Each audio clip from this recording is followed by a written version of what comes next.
Hey guys, what's up? My name is Anthony, and welcome to another edition of B&A Sports Talk. So I'm outside right now, so if you hear any background noise, it should be a little bit, but whatever. But so the NHL is expanding today. The Seattle Kraken. I'm a day one Seattle Kraken fan, by the way. I've had their hat since Christmas. I told my parents to get it for me. I'm a Kraken fan. I'm a crackhead. I'm a cracker. I don't know what you want to say, but. So if you don't know, the way that the NHL works with expansion drafts is you have two methods to protect players. You can either protect 7 players, a goalie, and 3 defensemen, or you can protect 8 players in total and 1 goalie.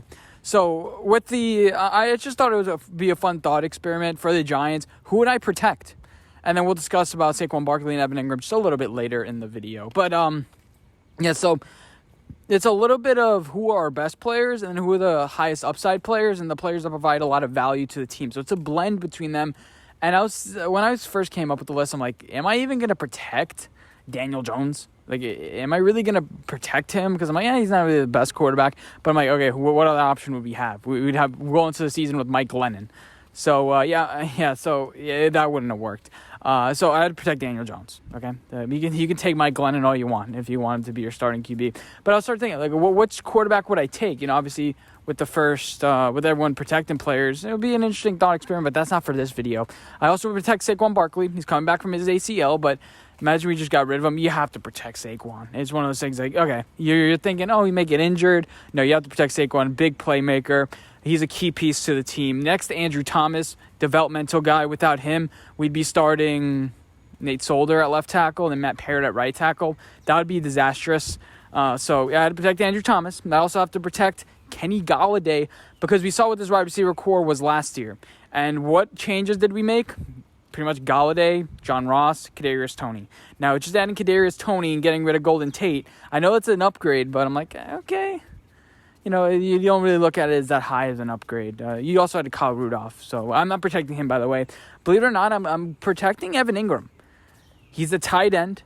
He's had some faults. He hasn't really been that trusty, but I feel like I have to protect Evan Engram here because he does a lot in blocking. He's obviously a first-round pick. There's a lot of talent there that you can't just give up on. Now, we'll see what the Giants think of him at the end of this year because we can't just let him walk. We can let another team just nab him up in free agency. So we'll see how good my theory is after this. So that's already, 5 players on the offense. Let's get some defensive players. I was thinking about linebackers, Blake Martinez. He's a key piece to the team. He would probably be a player that the other team would nab. But I have to protect these 3 players. Ojulari, Dexter Lawrence, and Leonard Williams. Now, we obviously signed Leonard Williams to a big contract, proving his value. Dexter Lawrence is only beginning to get good. Same thing with players like Andrew Thomas. They're only continuing to be good. Ojulari only continuing to develop. Those 3, I think, they're key defensive pieces. And then you're only getting 1 player taken from your team or 2 players taken from your team in this scenario. I'd be willing to get rid of a Blake Martinez, who, and in the past, we haven't needed a big linebacker, but the people behind him, if we had Tate Crowder and Reggie Ragland, I'm like, okay, and Carter Coughlin, I'm like, okay, maybe that's not the best answer, but I'm willing to let Blake Martinez walk and hope that they don't see that great value, and the team is just like, oh yeah, we're going to nab one of the Dallas linebackers or something like that. It's not really that much of value to us, so that would be my strategy right there. Those would be the 8 players I protected. Now, I would protect one more player because you have a lot more players on an NFL team versus the NHL roster. I would lean towards Blake. I would lean towards getting a Jabril Peppers, a safety, Xavier McKinney. But I'm okay with losing one of those pieces because we have so much depth on the team. And that's how you get really into a theoretical topic right there. Next thing I want to talk about is Saquon, and he had some comments. And I'm not too sure whether he parallels too much to Todd Gurley and the fact that, staying silent and kind of an eeriness, like, is Todd Gurley hurt or not? And that sort of thing. I don't think it's going to be that way. I don't think it's going to be too much like, we don't know whether Saquon's healthy or not. He is trying to listen to his body. He doesn't know, in a way, that much. He doesn't know. Now, we can start getting into the how he's going to change, and I've discussed it before, how he's going to have to change his play style potentially.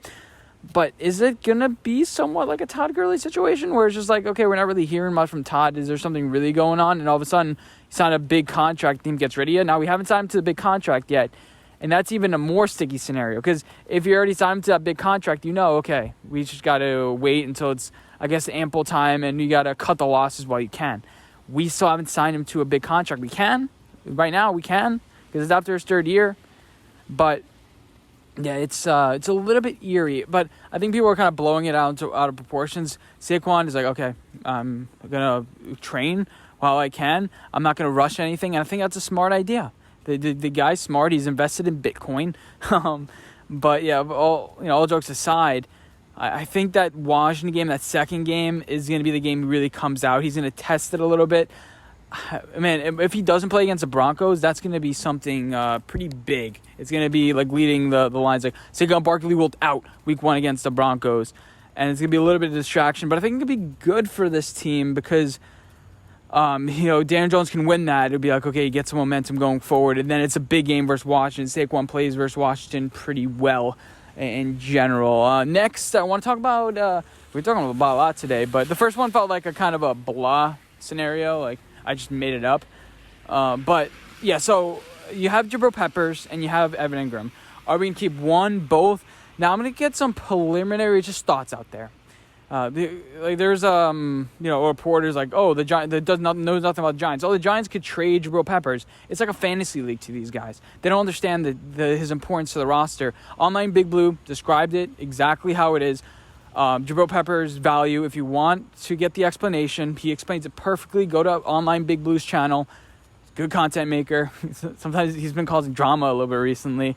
But, yeah, man, Jabril Peppers is kind of a piece that we can lose next year because we have 2 first-round picks. We have a decent amount of assets to replace him. Now, that would make us get a comp pick. Now, you could say that's kind of playing like Madden in a way, not actually roster building, but it's about positional value.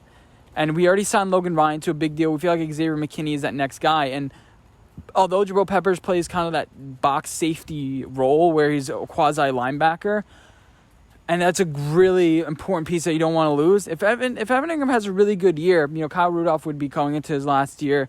We wouldn't really have a tight end that we chose. It really depends on how it plays out. It's more of a wait and see scenario. But if Evan Engram has a good year, let's say he makes another Pro Bowl, 800 yards, let's just say, on 70 receptions or 60 receptions, whatever ends up being, good blocker, good leader in the locker room. I mean, you take a look at that nice core wide receivers that you're building for Daniel Jones to further his progress into his 4th year. And I don't know, man. Evan Engram, you just pay him $8 to $9 million. He's a hard worker. It's something that you'd really enjoy. And again, that comp pick would be something that would be interesting. What are we going to get for Evan Engram? What would our wide receiver or tight end group look like next year? You would have potentially a really, really aging now Kyle Rudolph, unless you feel comfortable with his production, and then a Caden Smith, and that's it. Unless you see a really good tight end in next year's draft. And you can't all of a sudden start projecting for the draft. You can't start saying, oh, we can get rid of Nate Solder now because we know, unless you're the 4th pick, but like we know we're going to get X left tackle. You can't start making decisions like that. So in my opinion, right now, it's leaning towards Evan Engram because I think he's going to have a pretty good year this year, even though I like Jabril, man. I really like Jabril. It's just like so much money you could spend around paying 2 safeties. That seems like a lot right now. And then paying 2 corners as well. I don't know about that. And I think that we're going to cut bait with Sterling Shepard at least, or trade him. And then Evan Engram will be there. I just think that's the way it's going to work out. But I hope you guys did enjoy this video. Let me know what you guys think about the topics we discussed, and I'll see you guys in my next one. Bye, guys.